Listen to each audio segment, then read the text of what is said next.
Mr. Sunil Kant Munjal.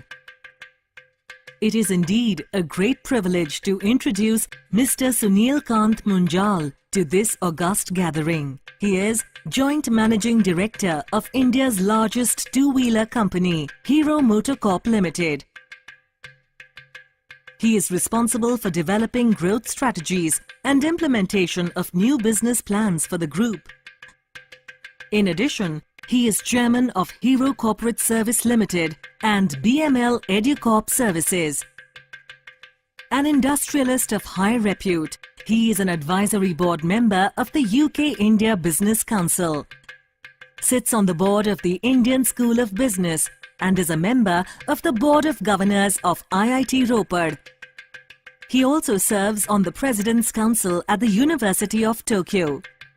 Chairman of the Board of Governors of Punjab Technical University, Mr. Munjal was President of CII and is a member of Prime Minister's Council on Trade and Industry. Ladies and gentlemen, please welcome Mr. Sunil Kant Munjal to enrich us with his experiences and vision that crosses many frontiers.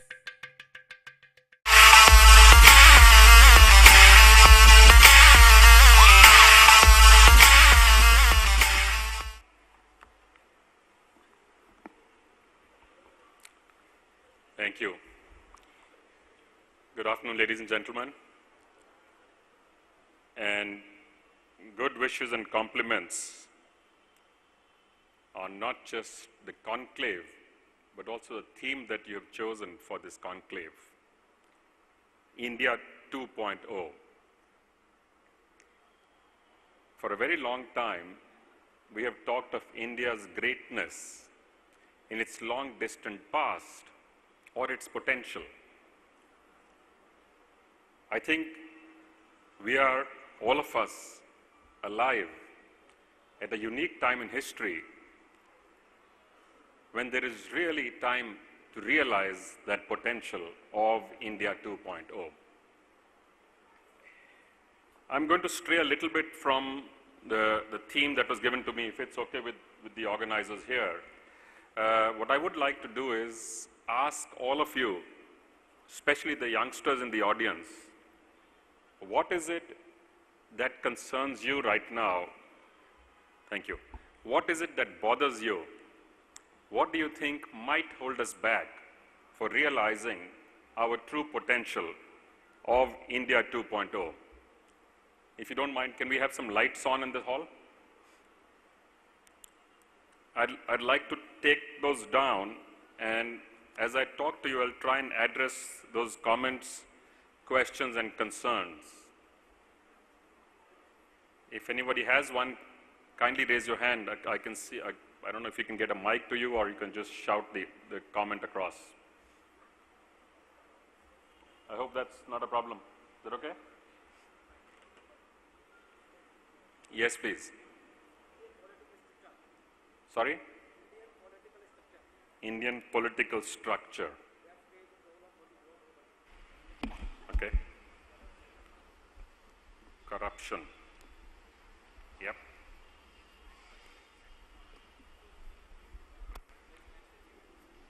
Hang on, just one at a time. I'm trying to write them down. Weak manufacturing sector.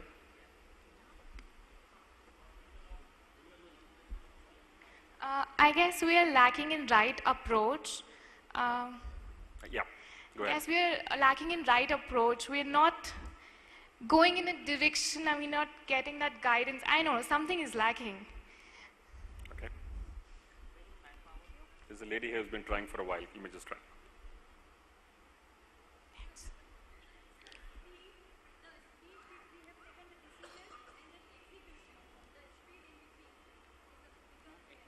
Right. Speed of execution. Sir. Skilled manpower. Right. Sir, unwillingness to invest in talent. Which side is this?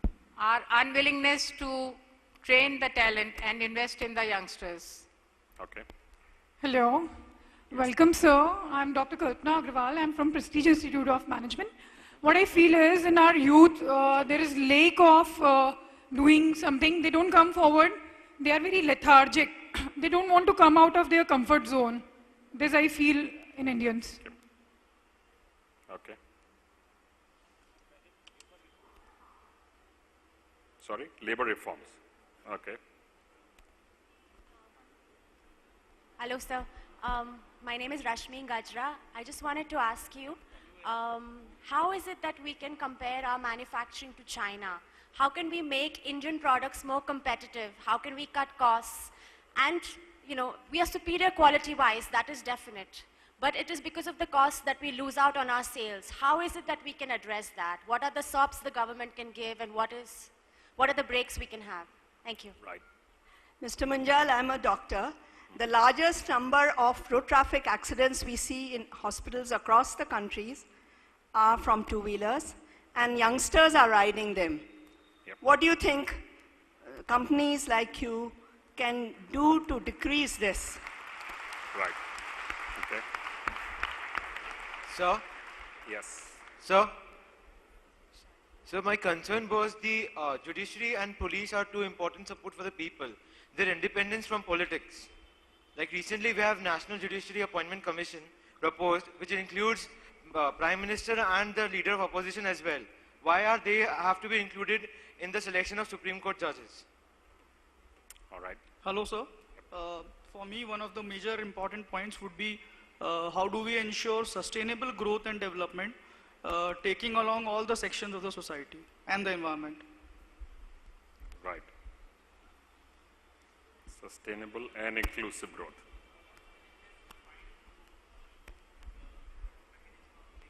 Hello, Munjal sir. Yep. Yeah. I wish you give such a motivation to these young guys sitting ahead of all of us, so that they not nurture a dream, but a determination, and eventually become a success entrepreneurs in their life.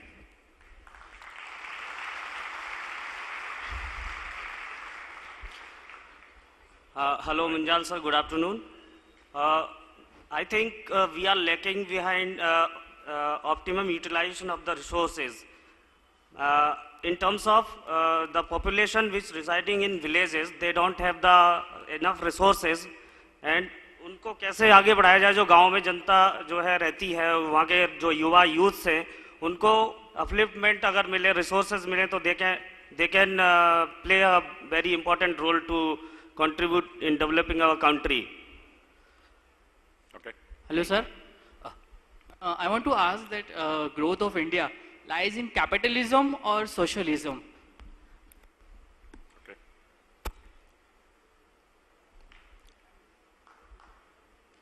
Good afternoon, sir.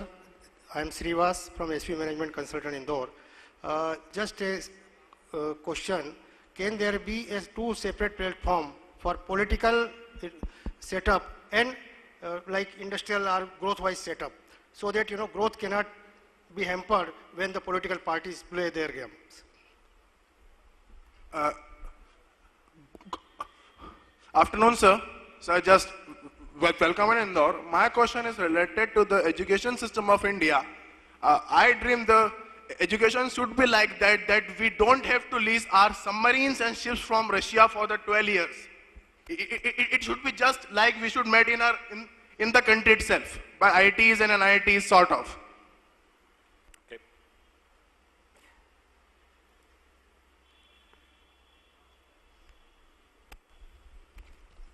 Right. So that's all I can start. Excuse me, one last from us. Yes, please. Yeah, Go ahead. actually, I'd been hearing there was like this is my favorite thing to keep questions on. That I could see that a very less amount of women present here. I just wanted to ask you a question. What can we do about the increase in number of women in corporate world? I'd been hearing in the newspaper for financial equality, there is still 81 years are left, if at all we have to be at par with men. So what would be your take on that? Okay. Good afternoon, sir. My question is, see, we have been talking to compete with China, but a major difference between China and our working is productivity per person is very low in India. I mean, how all of us can increase it? Sir, my question Yeah, sorry. is... I'm sorry. One question. See, it is about the ease of doing business, because what happens basically, we don't want any support from the business, from the government, but at least there should not be any hurdle. We have to waste our lot of constructive time in managing the government agencies. So that should happen. Okay. Sir, India has made progress in lot many fields, but I feel is a cultural indiscipline. It's a major setback for India, and I think is the future needs to look at that cultural disciplines. Yep. In the corner here, please. Can we get a mic across here? How much time do I have? You need to tell me so I can kind of manage accordingly. Yeah. Yes, please. How to ensure happiness at work? Right. Hello, sir. My question is slightly different. When we say the challenges which we are facing currently today, I think that the technological advancement, the WhatsApp and the Facebook is taking a lot of conservative and the productive time out from our younger generations. So I think that it can be a great threat when we see people growing up. So there's something I want to know how we should be addressing this thing. Thank you. I didn't get the question. Are you saying Facebook is taking up too much time? Is making it people unproductive, or what's the question? Yes, that's what I'm trying to say, that even the children in today's age, they are using WhatsApp and Facebook to a greater extent. I believe that when I was a child, I was spending a lot of time on studies rather than these co-curricular activities, rather than these Facebook and WhatsApp. So I think that if these thing is, if our children or the next generation, they are not guided properly about the current usage, about the correct usage of technology, they may go into a wrong direction, and it puts a great responsibility on us. Thank you. Right. Hello. Okay. Yep. Please go ahead. So what I feel is what we lag behind is support for young entrepreneurs and work culture in the companies which deprive them of their creativity.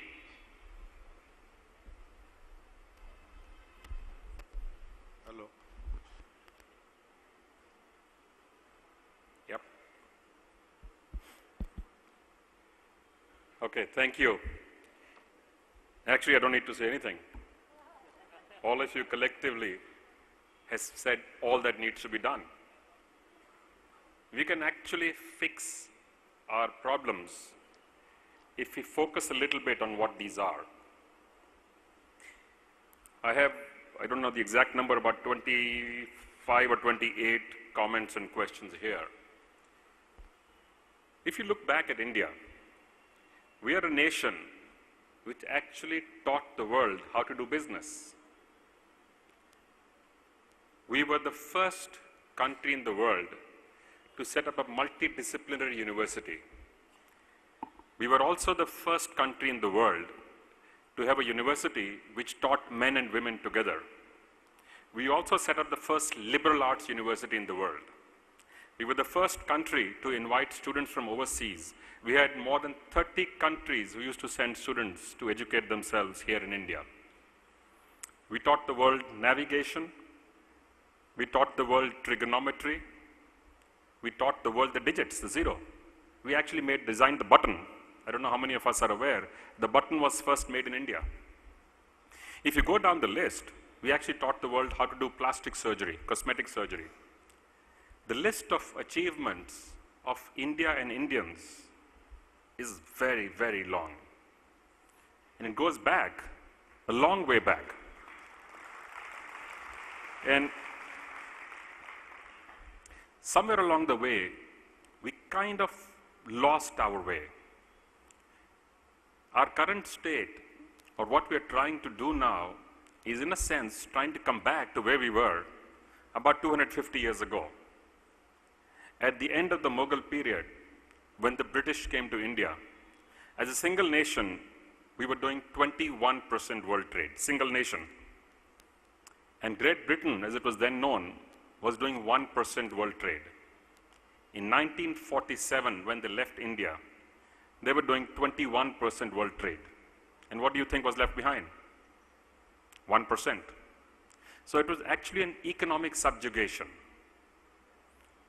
And we first allowed it to happen, but having said that, obviously the circumstances are hard to predict at any given time what's going to happen in the future.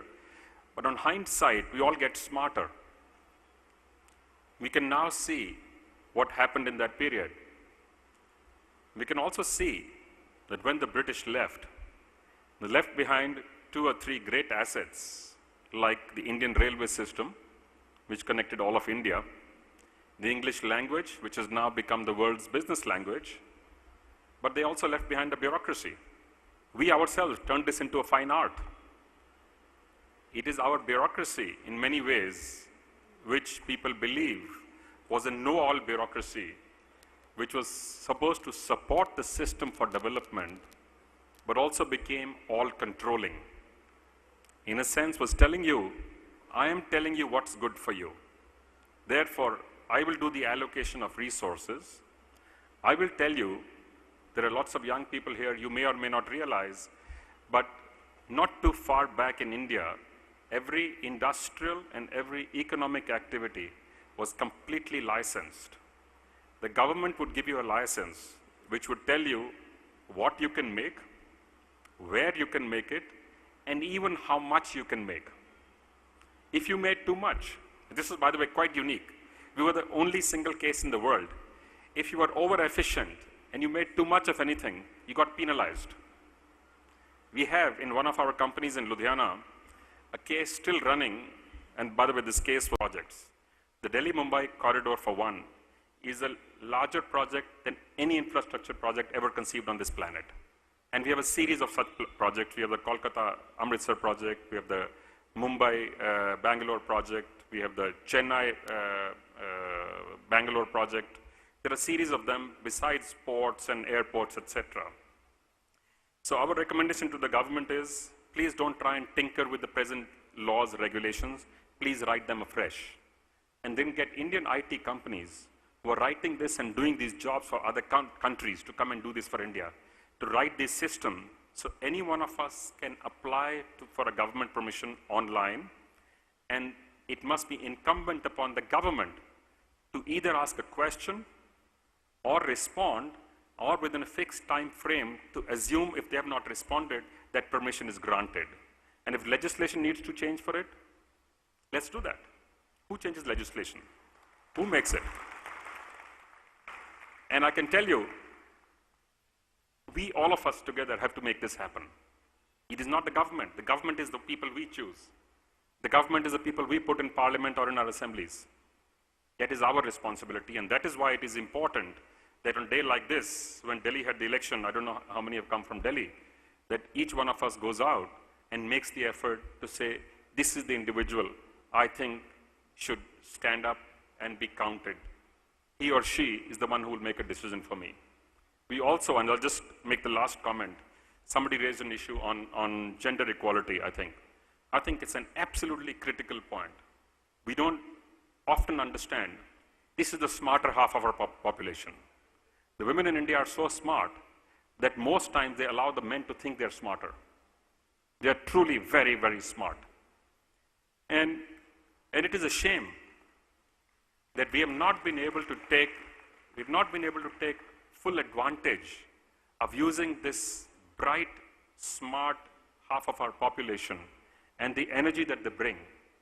They actually work in very adverse circumstances. There's been a debate now worldwide whether homemaking is an economic activity or not. I can tell you, for most of us, your homes would be a disaster if somebody was not looking after these homes. And it's these very same women, many of them who are also working, or doing a double job. Most of us come home to relax. Many of them come home to work again after having worked all day.